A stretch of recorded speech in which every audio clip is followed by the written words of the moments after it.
একটা, দুইটা, তিনটা, চারটা, পাঁচটা, এরকম 5টা বক্সে আমরা 1 কেজি পাঠাইতেছি। এই বিটল পোকা চাষ করতে ইচ্ছা করছেন বা চাষ করবেন, কারণ যারাই মুরগি পালছেন বা মুরগি ভবিষ্যতে পালবেন, পাখি পালবেন, তাদের প্রত্যেকের জন্য এই বিটল পোকাটা অত্যন্ত জরুরি। আর চাষ করতে হলে তো আপনার প্রথমে বীজ সংগ্রহ করতে হবে। বীজ কোথা থেকে সংগ্রহ করবেন? যারা বীজ সংগ্রহ করবেন, এই যেগুলো হচ্ছে লার্ভা, আমরা প্রত্যেকটা বক্সে কিন্তু এভাবে লার্ভাগুলো পাঠাচ্ছি। লার্ভা সংগ্রহ করার কিছু নিয়ম বলার জন্য আজকের ভিডিওটা করা, কারণ কুরিয়ারে পাঠাইলে যাইতে সময় লাগে 2 দিন। এই যে লার্ভাগুলা দেখতে পাচ্ছেন, এই যে লার্ভাগুলা, এগুলা কিন্তু বাচ্চা লার্ভা। আর বীজ লার্ভা যেটা হয়েছে, যেটা নিয়ে আপনারা মাদার করতে পারবেন, এই লার্ভাগুলো এক একটা সাইজ হবে এতটুকু বড়। এগুলো আমি হাতের আঙুলের দিকে নিয়ে দেখাই, দেখেন আমার আঙুলের সমান প্রায়। এইগুলা দিয়ে মাদার তৈরি করতে পারবেন। আর ক্যারি করার যে বিষয়টা, আজকে এই বিষয়টাই আপনাদেরকে তুলে ধরার চেষ্টা করতেছি।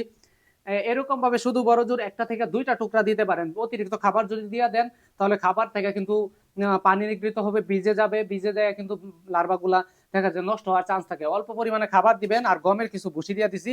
এবং এই বক্সটা কিন্তু চতুর্দিকে, একটু কাছাকাছি আসেন, বক্সটা কিন্তু চতুর্দিকে মানে ফুটা করা আছে, ছিদ্রগুলা দেখা যায়, চতুর্দিকে ছিদ্র করা আছে। এবং এই ছিদ্র করা এরকম ঢাকনা লাগিয়ে সারা দেশে যে কোনো জায়গায় পাঠাইতে পারবেন। কারণ এই বিটলটা প্রত্যেকটা খামারের জন্য প্রয়োজন। কারণ নিজেদের পশু পাখির যে প্রোটিনের ঘাটতিটা আছে, প্রোটিনের ঘাটতিটা যদি আমরা পরিপূর্ণ পূরণ করতে পারি, তা আমরা খামার থেকে অবশ্যই কিন্তু সফলতার একটু দ্বার প্রান্তে যাইতে পারবো ইনশাল্লাহ।